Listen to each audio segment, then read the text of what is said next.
Welcome to Financial Repression Authority's Roundtable Insight, where the best fund managers, economists, and industry leaders discuss the key investment issues and challenges in the current macroeconomic environment. Hi, welcome to FRA's Roundtable Insight. I'm the host, Richard Bernoulli. Today is Wednesday, January 31st. We have a very special podcast today focusing on the trend of international cities, or more specifically, special economic zones that are being developed globally in different countries. What they are, why they are being developed, what are the features and the benefits they bring or can bring. And for this discussion, we are joined today by Dr. Titus Gebel of Titus and our frequent guest, America's philosopher, we call him, and well-known, insightful writer and blogger, Charles Hugh Smith. Titus is an entrepreneur with a PhD in international law. He co-founded Frankfurt-listed Deutsche Rohstoff, where he served as CEO for 8 years, and the Canadian nuclear startup Dual Fluid Energy. He's one of the world's leading figures in the areas of free cities and competitive governance, having published the book Free Private Cities, Making Governments Compete for You. And he's also, as the chief legal officer, he's played an important role in the establishment of the most ambitious special zone to date, Prospera in Honduras, which, among other innovations, introduced his own common law code and an innovative agreement of coexistence between residents and city operators.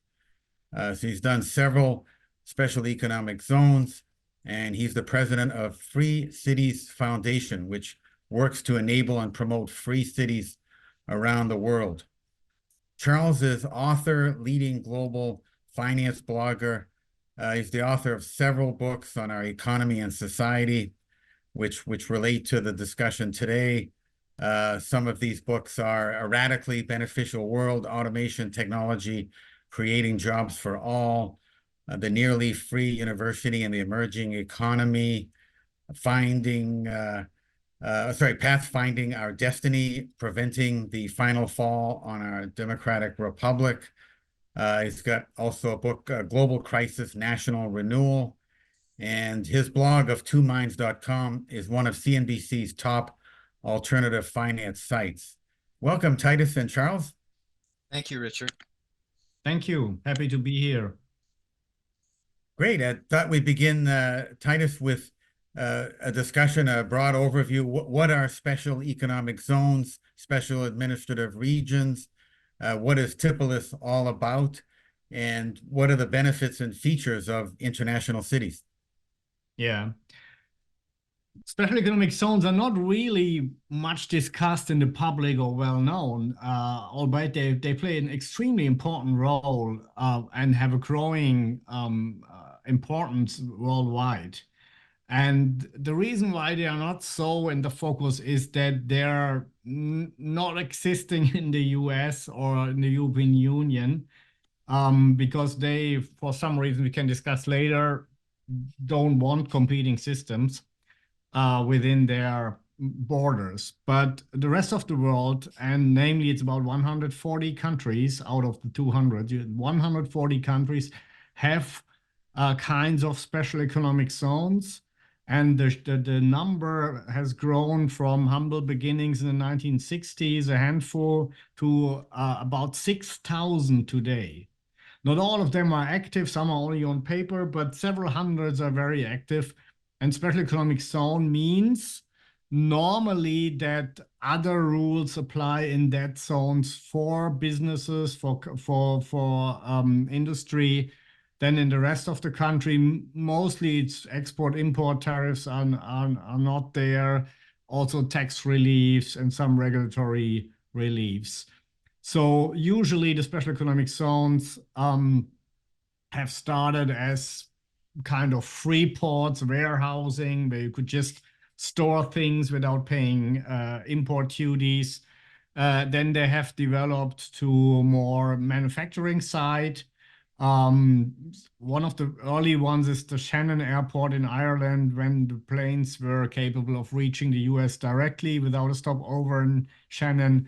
they created that idea to make easier rules for business to attract at least some companies, and so that the people could get other jobs, right? And there were several thousand people there. And that worked. And then one of the typical manufacturing zones is, for example, Gebel Ali Free Zone in Dubai, which is, I think, one of the biggest in the world. And they have attracted 10,000s of companies producing there, right? So, and this has been copied all over the world to a certain degree. And what we can see is a kind of a trend that it's also competition. If you are a country that wants to attract businesses, and all your neighbor countries already have special economic zone where there's basically low tax and no export-import tariffs, then you have to come up with something else. And so over time, it developed that these zones were then extended to tourism, healthcare, and finally even finance. So you have Dubai International Financial Center as a totally new concept, saying we want to attract, or back in 2010, wanted to attract companies in the finance sector, but they were unhappy with Sharia law. So the sheikh asked his advisors, what should we do? But they said, okay, well, most financial hubs have a common law system. So why not introducing a common law system? Yeah, but it's only halfway, because people should have the trust that independent courts are judging on that. Okay, let's import some judges from the UK and from Singapore and create our own court system within the DIFC, right? And that happened, and eventually was very successful.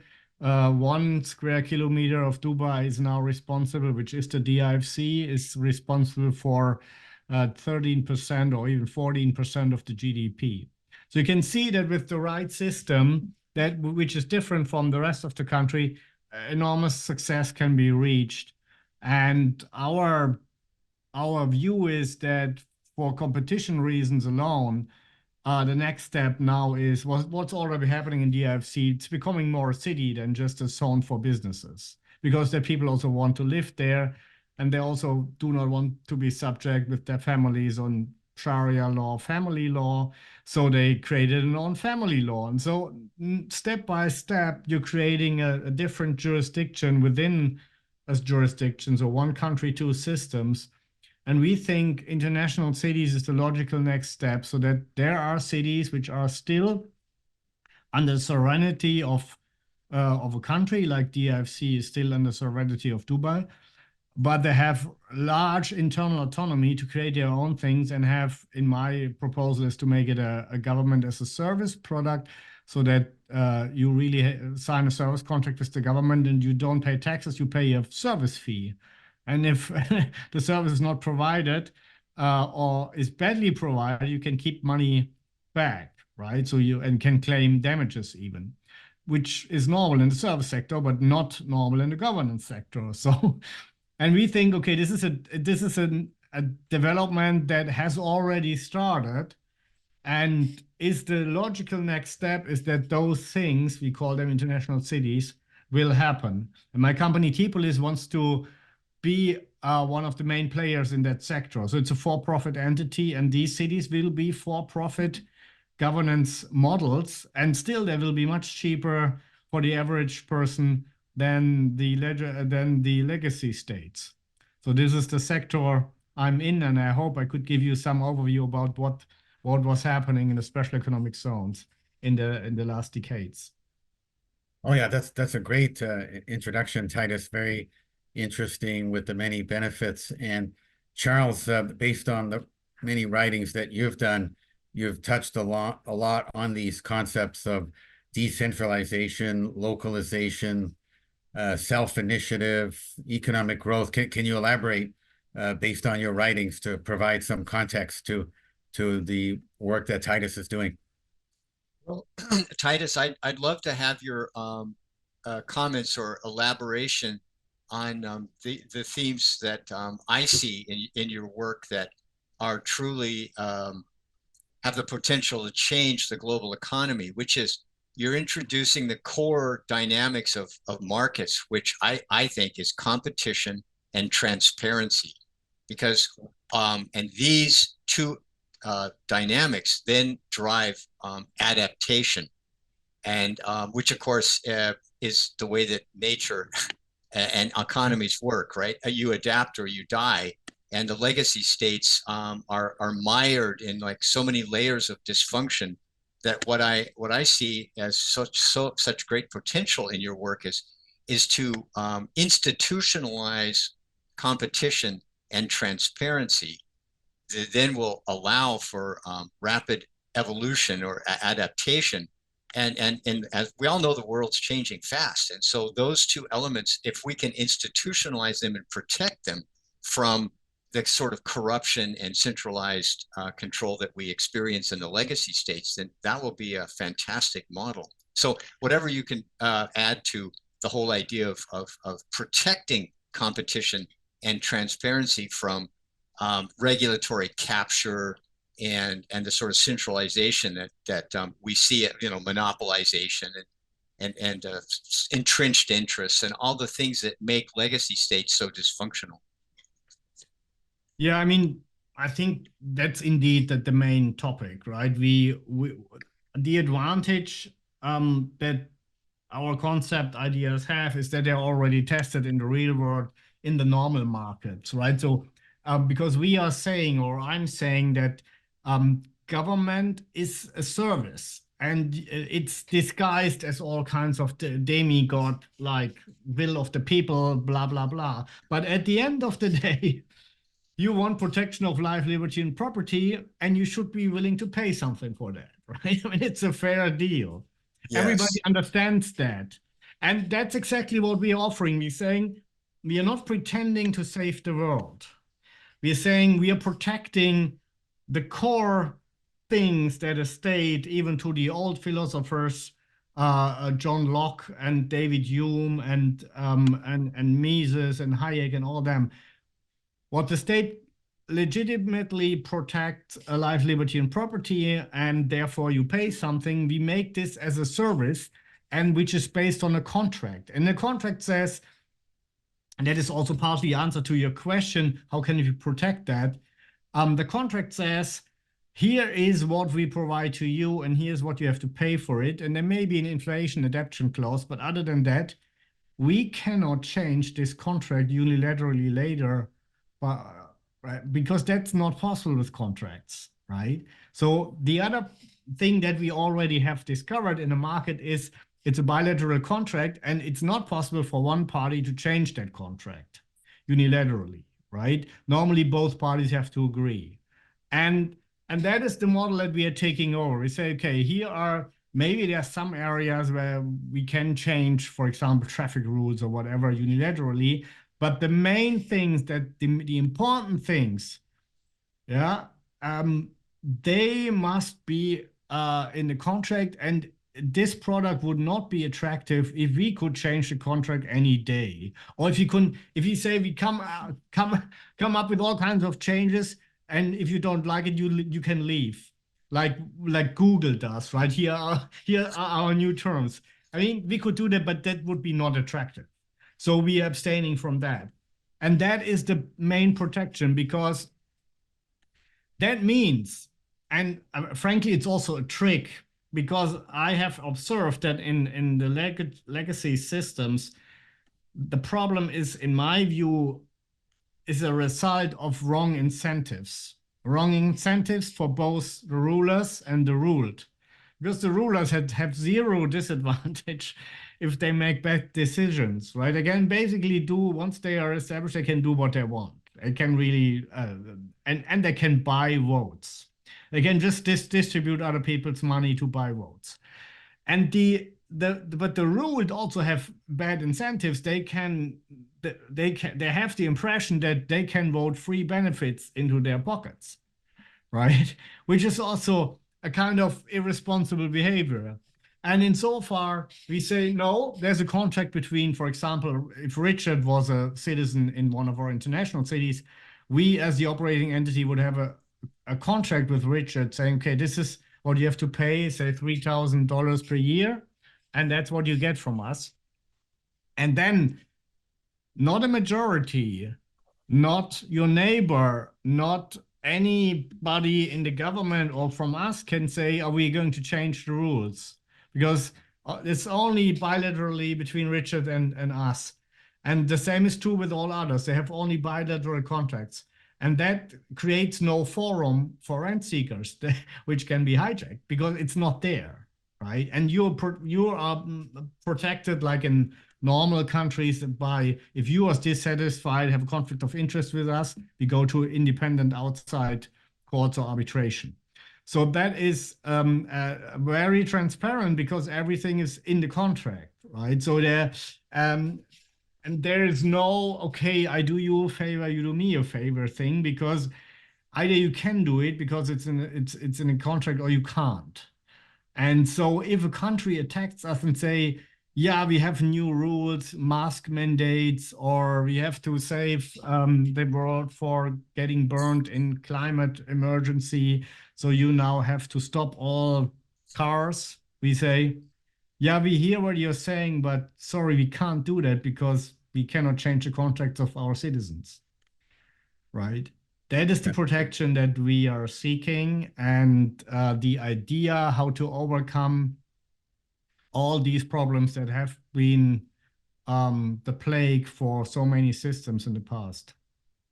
Actually, on that vein, the issue of independence, like how independent would or could the special economic zone international city be from the rest of the country? Would they still be subject to a lot of people have been discussing these World Health Organization amendments? Yeah. Would that trickle down into the special economic zone? Well, normally it would, but because the special economic zones, the traditional special economic zones are not very politically independent. They just enjoy some privileges, reliefs in some areas. So that's why we say what we are creating is more SAR, a special administrative region. So the first examples of SAR were Hong Kong and Macau. When they came back to China, when it was said they keep their system, but are part of China. So they called special administrative regions. Today, I would say international financial centers like in Dubai, now the copycat in Abu Dhabi and Astana, they are also special administrative regions. And the same is true for the Honduras SEDE zones. Because they have a far-reaching autonomy, they're open also for residents, not only for companies. You know, in most special economic zones, you can only work, you cannot live there. So you come in the morning, go in the evening. At night, there's only the guards there. But in our ideas, it's a real internal autonomy. Ideally, the typical special administrative region model is that foreign policy, defense stays with the host nation, and everything else is up to the regulation that can be created in the special administrative region or an international city. Now, this is up to negotiation. So the limited experience that we have, because this is all very new, is that most countries do not want these zones to have different criminal laws.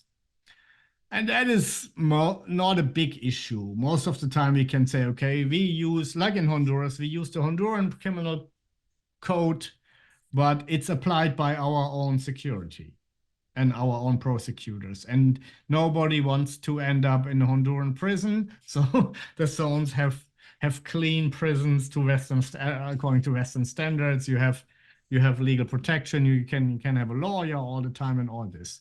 So regarding the World Health Organization, my experience is that if we negotiate with a country that we want this this autonomy, then we normally say, okay, we do not want to be subject to any international treaties that you conduct from now on.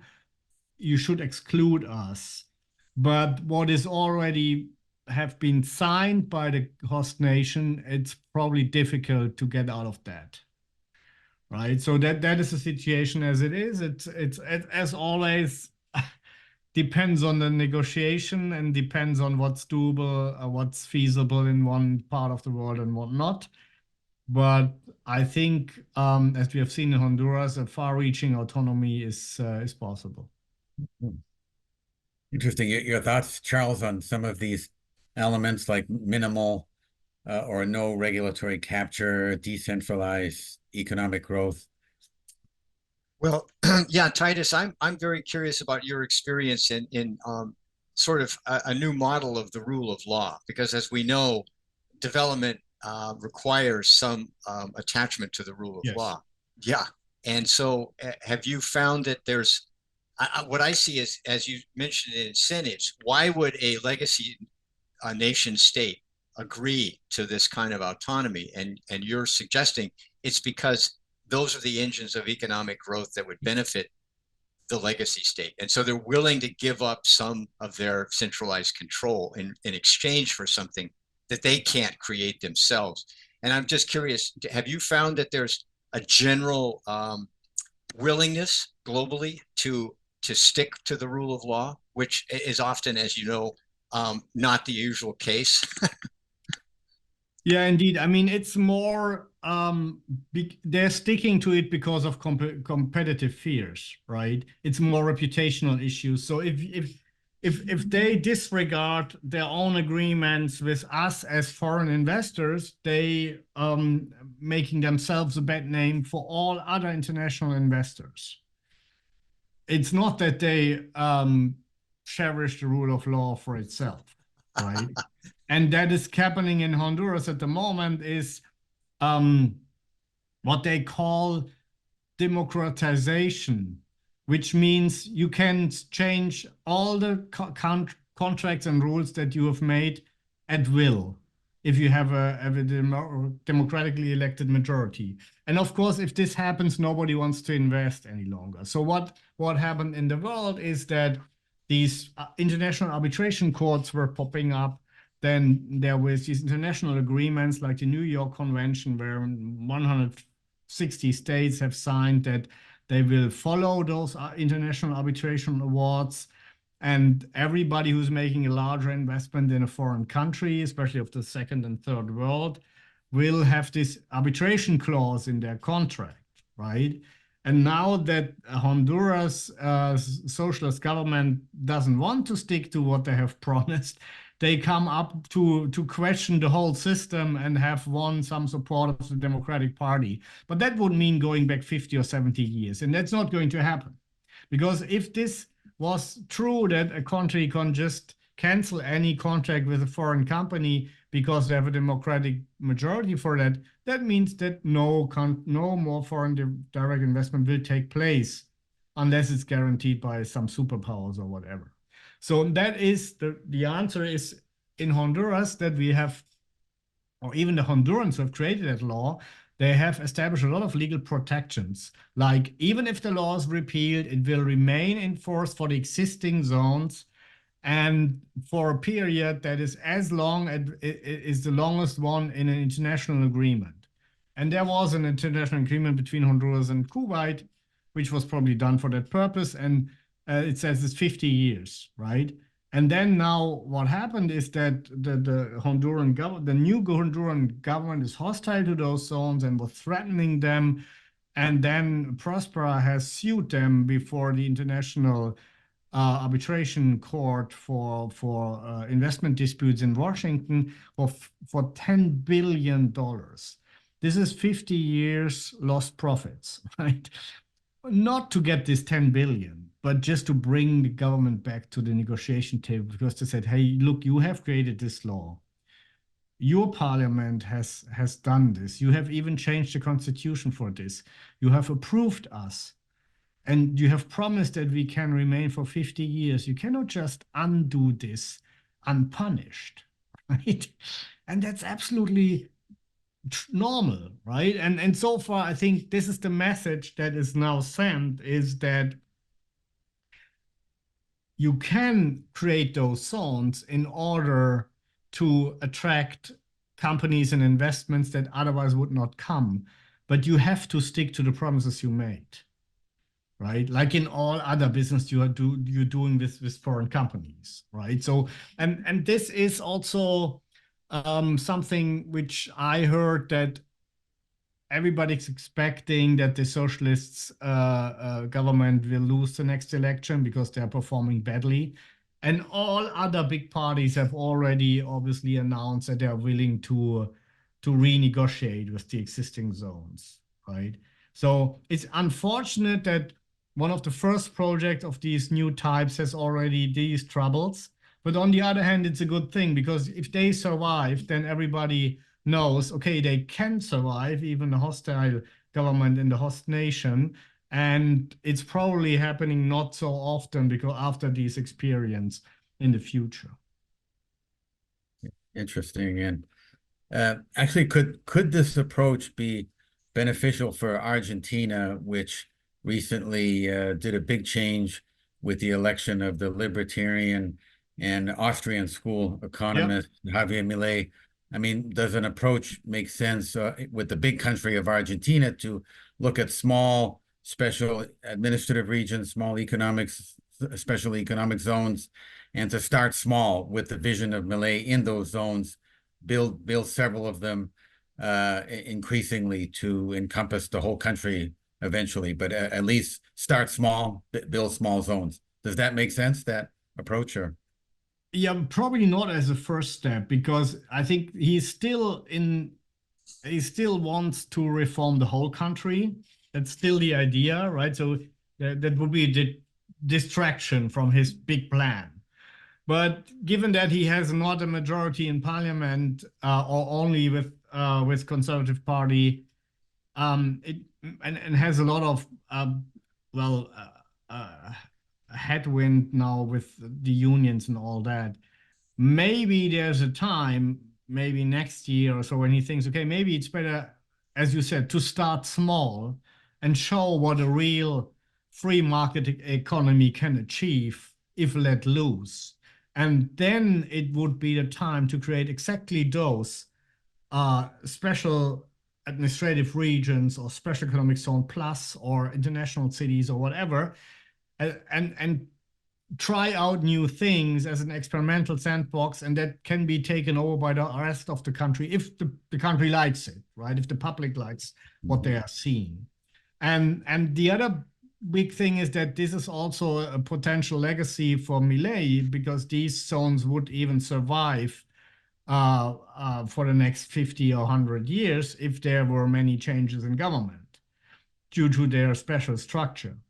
And so far, the answer is maybe not now, but yes, is definitely an option for somebody who has understood the Austrian economics and especially in that situation. Yeah, that's interesting. Your thoughts, Charles, like on the idea of showcasing international cities to the rest of the country or jurisdiction as a model environment? Yeah, that's a great point, Richard. And I was thinking that as I listened to you guys discuss this, that the critical elements here are the free flow of talent and capital, right? That's what we're trying to make use of. In other words, instead of coercion, which is the more and more the legacy state approach to solving problems, right? To coerce people to do this or that. This approach is to use opportunity and incentives to attract people of their own free will, right? And so that requires a free flow of talent and capital.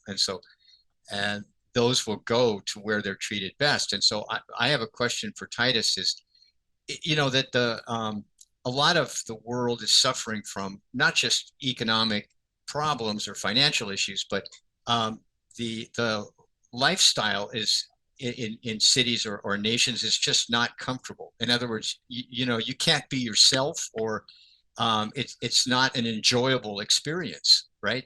Because of either defective infrastructure, pollution, police state coercion, on and on and on. And so there's a word for this. I can't think of a better word, but it's something like conviviality. Like, is it a nice place that you want to live and work? And that requires, of course, a lot of different elements. And so I'm sure that you've thought through how to make this new model of free cities a place that people want to live and work for the pleasure of it, as well as for the economic opportunities. Absolutely. And that's because, as you know, we are, or maybe it wasn't said explicitly, but this is a 100% voluntary system, because if you do not want to sign the contract, we cannot force you, right? That Yes. means two things. One, we have to start from scratch in an area that is uninhabited. Two, we have to be attractive to attract people. And that means it must have a high quality of living. It must fulfill exactly the things that you mentioned, in order to be so attractive that people are taking the burden to move from place A to a new place. And this is only doable or feasible if it's attractive, in not only that you have a job there, but it's I mean, I can make an example of the other zone in Honduras, Morazan, which was designed more as a Honduran worker zone. And as the government became hostile, the three big companies in the zone said, okay, we are stopping investments. We want to wait on how this is playing out and not do anything any longer there. But the people were not going away. The workers wanted to stay there, and many more wanted to come there, because even as a residential place alone, that was so much more attractive than the surrounding areas of Honduras. I've seen a picture that was shown to me from Morazan. I mean, these are relatively cheap houses, right? It's $150 per month's rent, but you have a 60 square meter house with air conditioning, a small kitchen, and washing machine. So for Hondurans, lower class people, it's a fantastic place. And I've seen this picture where a young couple with their dog was sitting at dark beyond the traffic, beyond the street light. And people told me, you see this picture? This would not be possible outside of the zone. I said, why not? In the town of Coloma. Yeah, because nobody's going out at night because of the gangs and the crime. You cannot go in front of your house at night, right? In the dark. Wow, right? So you can see even those supposedly small things, which is security, they can make your life so much better. And all these things, and we have all kinds of ideas. City should be walkable, should also be visually attractive, and all these. We have an own architect, right, at Tipolis, who's taking care of those things, and so there are all kinds of ideas, and I think we have to think about those things, because otherwise people are not attracted by our product. But be assured, I mean, if you look at only Morazan and Prospera in Honduras, you will see what that means. They are both beautiful. A target group is a bit more middle class here and working class there, but that is possible. So it's far from being a place for the rich only. That's what people say, but it's not true. International City is designed to be a city. That means all kinds of income classes should live there. And it means most of the security of life, liberty, and property is the foremost thing you would expect from a state, and they are not delivering on it. Right? Many are not delivering on that. But this is, even Thomas Hobbes back then said, if the state cannot protect you, it has absolutely no right to demand that you obey its rules, its orders, because he's not fulfilling his main task. So why should you follow their orders? And so that is the most important product, is security and safety, right? Because nobody wants to leave the house and being afraid that they are robbed or killed. So this is the first and foremost thing. And once this is done, then all the other things come. What about cheap electricity, good internet, and should look nice, and all these things, right? So, but we're definitely thinking about all of this and discussing this every week. Very interesting. Some good points there, Titus. And you mentioned architecture at Tipolis. To what extent, or to what extent is the company involved with the different aspects of setting this up? Like, is it only in legal infrastructure, architecture, or does it also move into the physical infrastructure environment as well? You know, what is the scope of Tipolis?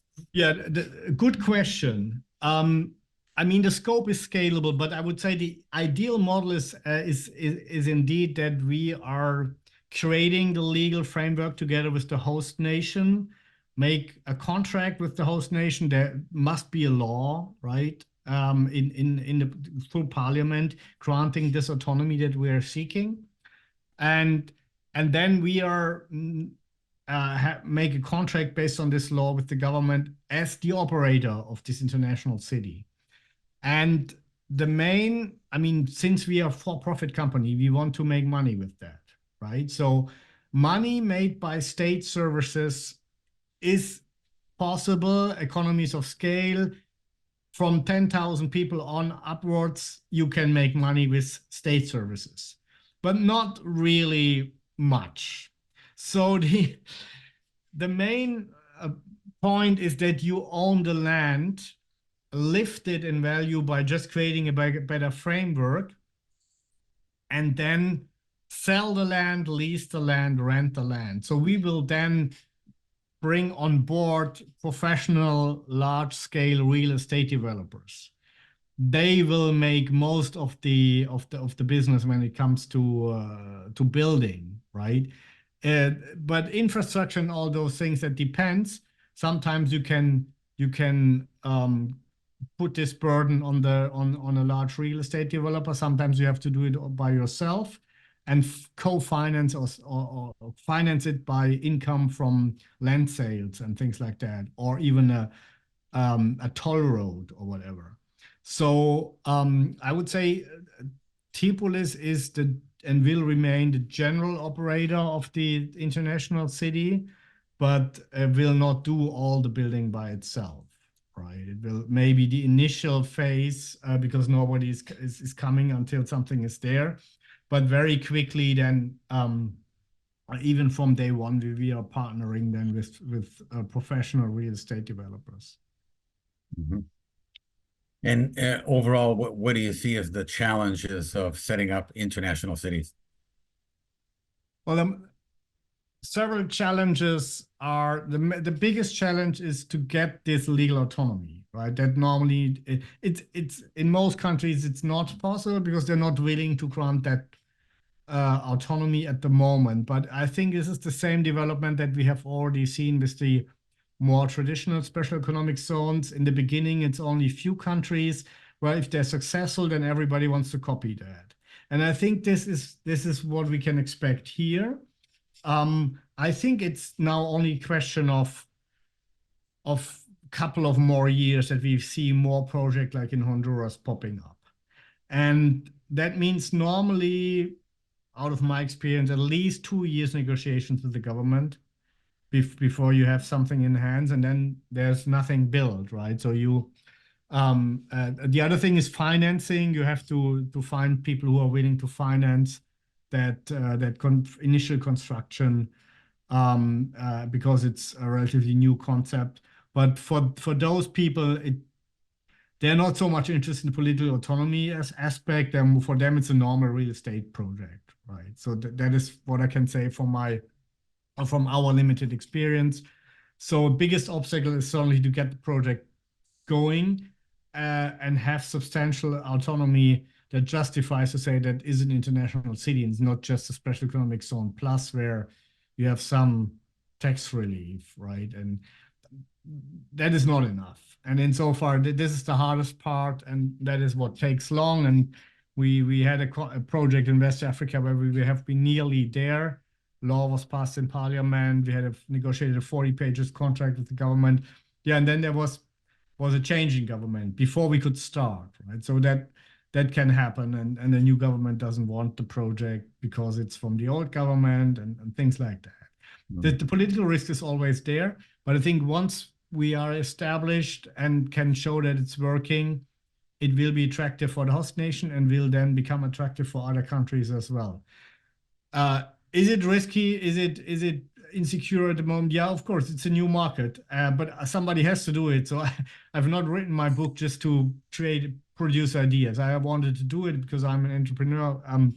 If I can't do it, then it's who should do it, right? And there are other people around that have similar ideas, and you can really see there's a kind of momentum development now in this direction. Even countries like Saudi Arabia, they have created this NEOM, which is basically this model, right? One country, two systems, and outspokenly they want to be innovative and business friendly and more liberal than the rest of Saudi Arabia. So this is already a kind and can become a kind of a template, even if you can have different opinions on that project. And it's steered by the state, and it's probably not a private governance model, but it is another step in that direction. And insofar, the more of those projects that are popping up, the more normal it will become for the rest of the world to adapt such models. And who knows, in 20 years from now or 30 years from now, it's maybe the term international city is quite normal for people. That's great, interesting. And Charles, can you summarize for us, based on your writings and blog postings, a lot of the challenges, especially in the indebted Western world, how this new approach can bring solutions and advantages?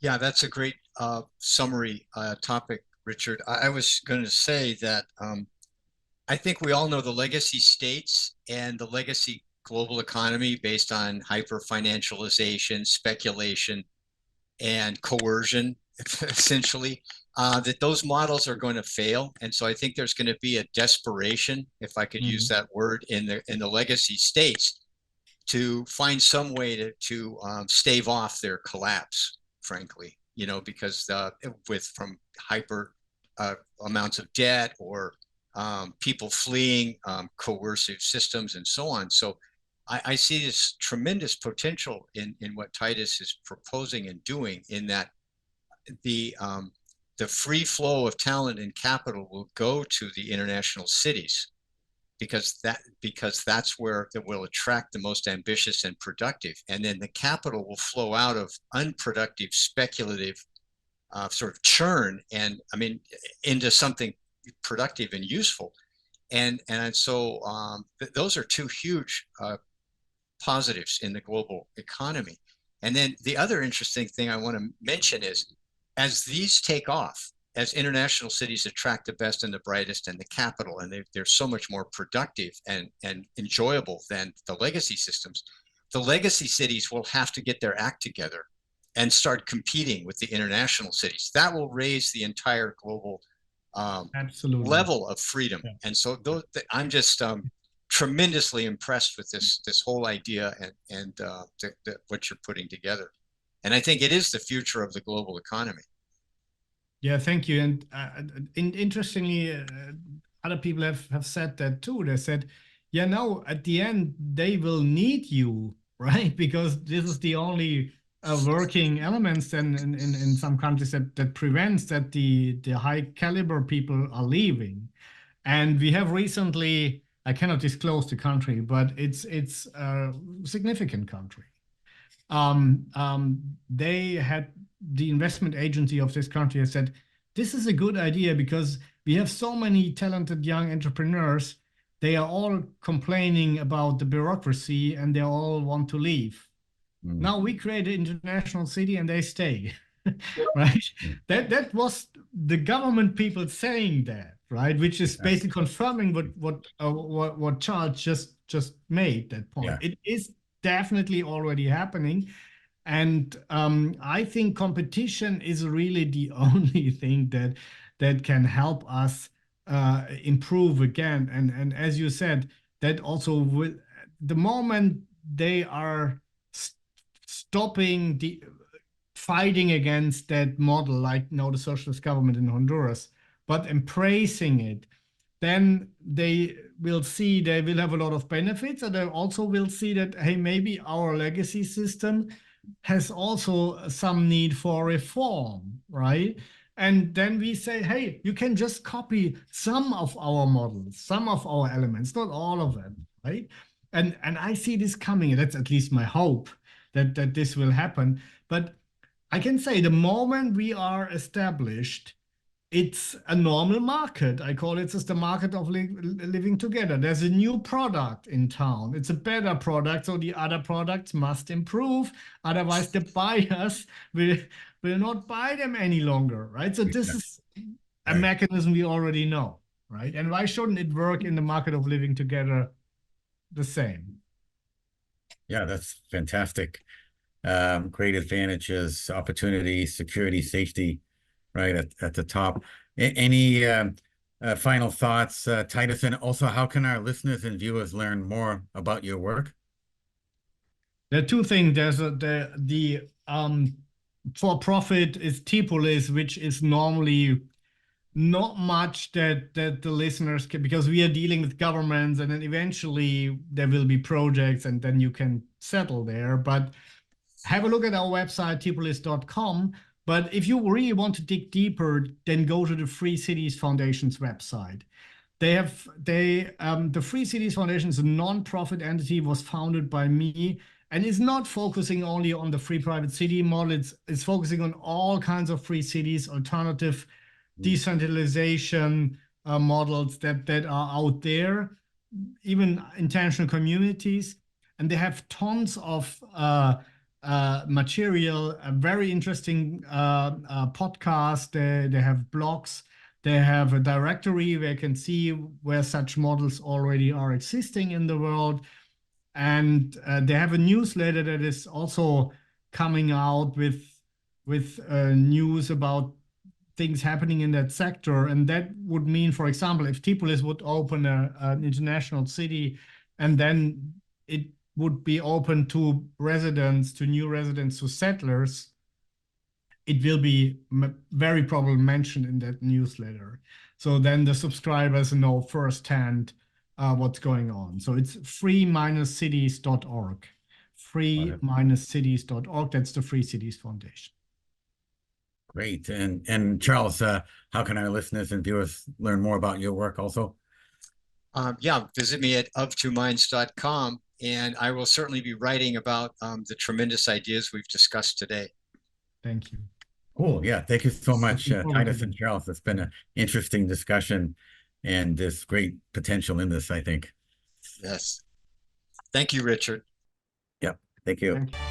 The FRA Roundtable Insight Show is for informational and educational purposes only and should not be considered as a solicitation or offer to purchase or sell any securities. The investments, investment strategies, and investment philosophies discussed or presented on the show each involve their own unique risk factors which are not discussed on the show. Any discussions among the panel participants or responses to listener inquiries are based on the personal opinions of the panel participants and do not take into consideration the listener's suitability, objectives, or risk tolerance. Please be advised that you invest or speculate at your own risk.